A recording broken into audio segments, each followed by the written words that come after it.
Look, every year brings a ton of games for everyone to play, and with those with real jobs and or school to deal with, there's always one big factor beyond money when it comes to games.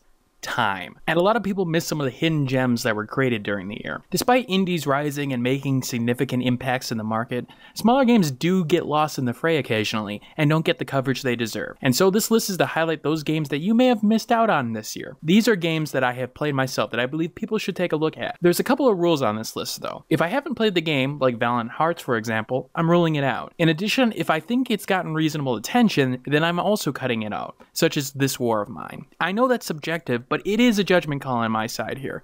But without a further ado, here are the top 10 games that you haven't played this year. Number 10, Iron Fisticle. Now note, this is one of my first successful videos, and I'm using air quotes there, but don't get me wrong. Iron Fisticle is a fun game to play regardless. The randomly created dungeons and weapon firing types are varied enough so that the game feels like a challenge on a lot of the first runs, while not feeling like you were being thrown into a whole new challenge you've never dealt with before. The controls are tight, and the game varies with the light Mario-like minigame at times, along with the permanent upgrades so you can do better on the next set of runs. The game does have a problem with staying power after you've unlocked all the weapons and gotten significant permanent upgrades. That does keep it down on this list a little bit. Some new content would have been appreciated to keep things a little bit more fresh. All in all, it's a small scale game that can take hours of your time.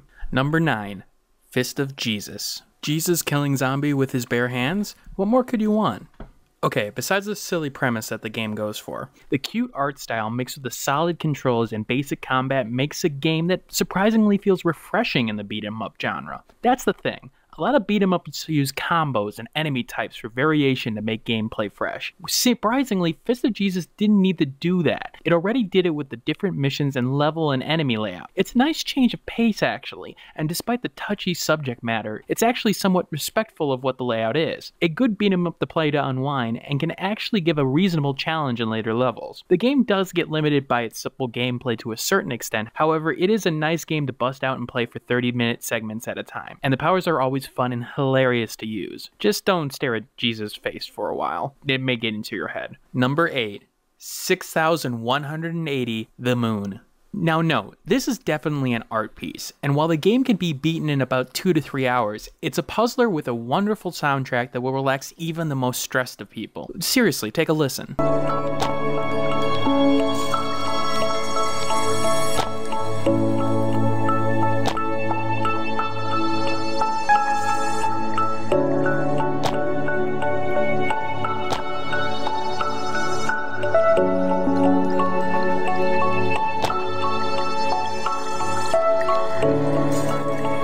And beyond that is a game that uses a unique falling mechanic that uses gravity and the top of the bottom of the screen to push your thoughts and preconceptions about going into a level to the limit. It's not insanely difficult at all, but will challenge you at times, and you won't feel frustrated while doing it with the relaxing music in the background. That relaxing art style also helps in creating a game that's just a game to sit back and relax with. The only real negative this game has, it's short, but it is an experience to enjoy nonetheless. Number 7.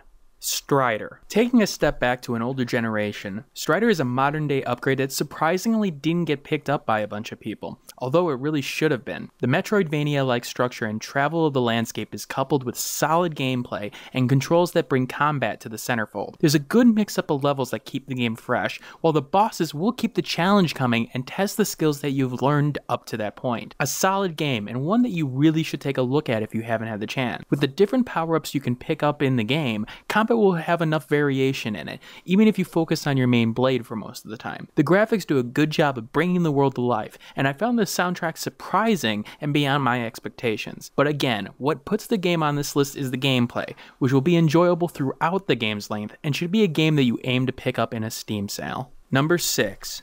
Broforce. For all those bros out there.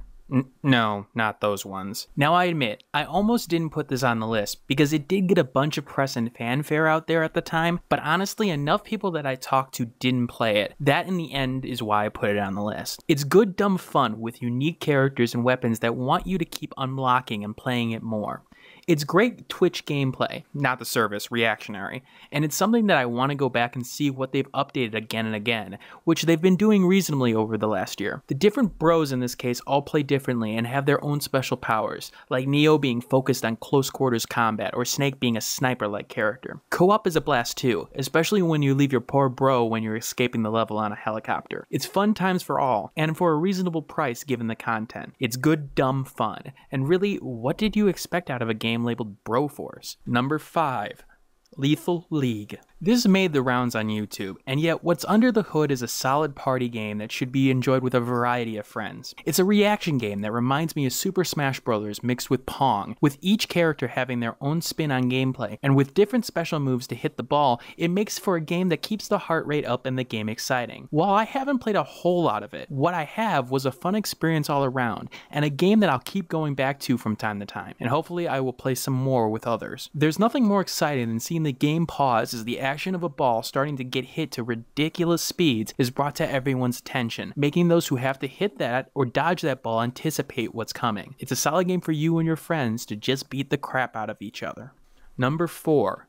Transistor. This was another game that I questioned even putting on this list, but enough people that I had talked to hadn't played it, so I decided in the end it deserved a spot. Over the last 10 years, Bastion is one of the games that surprised me the most in how enjoyable of an experience that was. And while Transistor didn't live up entirely to that lofty goal, it was a great experience nonetheless. The combination of the art style and music, along with the story, made a game that told a wonderful tale about Red and her companion, and the combat style felt unique enough to put the game in a genre sort of its own. It didn't have the smoothness of the combat of Bastion, but the strategy element it added along with the combination of powers made different playstyles that kept Transistor fun even as the credits rolled. The ability to pause battle with the turn ability gave the strategy element that was surprisingly simple, yet deceptively in depth, and that soundtrack is pure grade A material. Hey, let's just go. Come on, just go. Just... yeah.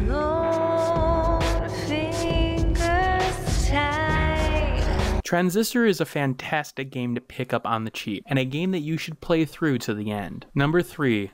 Ziggurat. I apparently love roguelikes, and Ziggurat is no exception. Even Total Biscuit, who usually is not a fan of the genre, likes the game, although it definitely does help that it's an FPS. Being a wizard and going through the levels, collecting the different weapons and mana while running for your life is thrilling, and while it may lose the charm with the set of rooms and enemies over a period of time due to some repetition, it's random enough and it has enough unlockables to keep you playing for a bit, especially as you unlock more and more things. The ability to switch weapons would all have a different unique strength, and all of them using different mana pools make you attempt to balance conserving your mana while not trying to die horribly. The addition of other characters with different strengths and weaknesses takes it a step further, allowing for different strategies and attacks on the onslaught of enemies. I will be definitely interested coming back again and again to this game, and especially if they add more content with room layouts down the line. But regardless, it's a game that I just like to run through like Binding of Isaac Rebirth when things are stressful. Number 2.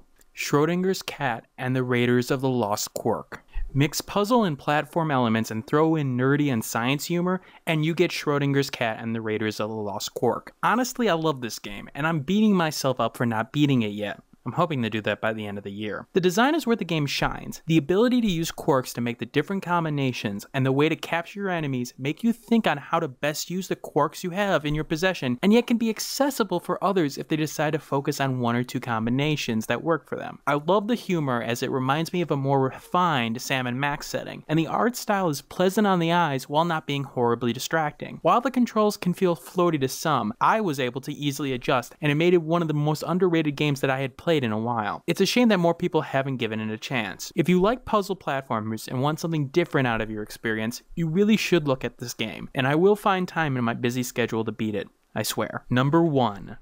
Rollers of the Realm. It's a shame this game isn't being shouted from the rooftops. A unique concept was played here with the RPG elements rolling into a pinball setting, and despite what would seem to be limited options in terms of the gameplay in question, it did a fantastic job in terms of making the player feel not only in charge, but give them hours of fun over and over again. Seriously, there's a reason I keep on touting this game. it deserves the praise that I throw at it. The use of pinball sizes and speed along with the added controls to move it via the left analog stick controller-wise makes you able to attack your enemies and move the ball around with relative ease without making it too easy. The levels are varied and the story nicely matches the setting that the game has going for it. You can spend hours just playing around with the powers or the arena mode, and while the game does have a flaw or two here and there, and I've spent more than 15 plus hours enjoying the content of this game. You can find more information on my review over at TechRaptor or take a look at the video here for more information. In the end, it's a game that despite its genre should be looked at, as it does a bunch to transform a simple concept to the next level. And those are my top 10 games that you probably haven't played for 2014.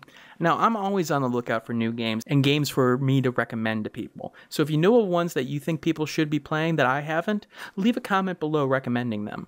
I love praising games that do things right, as these titles could give lessons to some AAA titles on how to do things right, that's for sure. And with the Steam sale coming to an end soon, it may be one of your last chances for a while to get these games while they are cheaper. Well, this is Dragnix, and I hope you enjoy the rest of your day.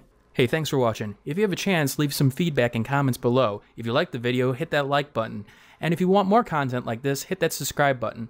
This is Dragnix signing off, hoping that gaming brings as much fun to you as it does for me.